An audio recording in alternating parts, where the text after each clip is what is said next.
नहीं कि गरीब बाप कितनी मेहनत करता है अपने बच्चों का पेट पालने के लिए। खैर, तुम नहीं समझ पाओगे, तुम लोग सिर्फ पैसे उड़ाना जानते हो, कमाना नहीं।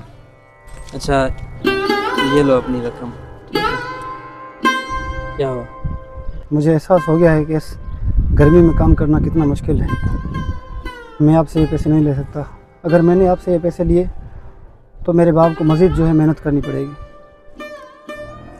अच्छा, बहुत अच्छी बात है कि तुम समझ गए मेरी बात, बहुत जल्द समझ गए।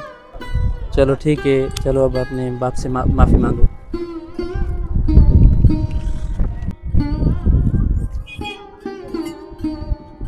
बाबा मुझे माफ कर दो। नहीं बाबा मुझे एहसास नहीं मुझे मान के तो दुखी हो गया। एहसास हुआ मुझे यही खुशी है पुट, घबराना, अल्लाह खैर करे। बाबा इंशाल्लाह हाणे मां एतरी मेहनत कंदुसि, हाणे अव्हां खे मज़ीद मज़दूर करण जी ज़रूरत न पवंदी। इंशाल्लाह मां हिकिड़े ॾींहुं कामयाब थी करे अव्हां खे ॾेखारींदुसि ज़रूर बाबा। इंशाल्लाह अल्लाह कंदो पुट।